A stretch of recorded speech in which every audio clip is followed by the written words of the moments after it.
y a différentes croyances, différentes voies, et on a vu des gens au cours de ce colloque qui sont plutôt agnostiques et qui ont eux-mêmes un grand engagement. Qu'est-ce que la vie spirituelle apporte? Parle-t-on du même engagement? La foi spirituelle, c'est croire en sa propre grandeur. Et c'est tout faire pour passer de sa petitesse à sa grandeur. Cette conversion intérieure passionne la foi spirituelle et la vie spirituelle.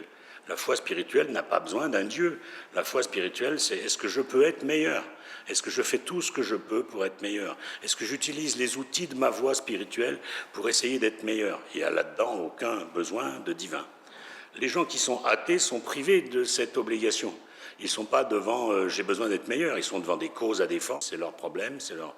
La vie spirituelle nous convie, elle n'est pas, et le soufisme n'est pas plus doux que le bouddhisme, que les voies japonaises ou que les voies chrétiennes. La foi spirituelle nous convie à être meilleur. Ce être meilleur n'est pas une passivité, il est compliqué, il est difficile, il va nécessiter d'accepter et d'aimer notre imperfection. Ben c'est compliqué ça, c'est très compliqué dans l'ordinaire de la vie. Celui qui est engagé seulement pour des causes, c'est des causes extérieures, ce n'est pas lui-même. La première des causes, c'est nous-mêmes. La première des lâchetés, c'est se contenter de notre médiocrité. C'est la première des passivités. Si je n'ai pas de travail sur cette médiocrité, je me tourne vers des causes, la cause de l'humanisme, la cause de la politique, la cause de l'écologie, mais pendant ce temps-là, je continue d'être médiocre. Il y a donc un athéisme que je peux respecter, mais qui n'a rien à voir avec la vie spirituelle. La vie spirituelle, quels que soient mes engagements ou mes non-engagements, le premier engagement qui domine tous les autres engagements, c'est l'envie d'être meilleur, le besoin d'être meilleur.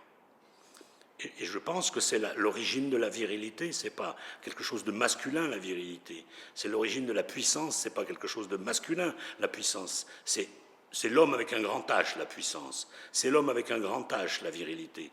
Et la virilité, c'est dépasser sa petitesse. C'est pas lié à la forme masculine ou à la forme féminine. On peut être très viril si on a dépassé sa petitesse et qu'on est une femme. J'ai beaucoup aimé ce matin au congrès du CHIR, quelqu'un a dit j'ai rencontré un seul homme dans ma vie, c'était mon maître, c'était une femme.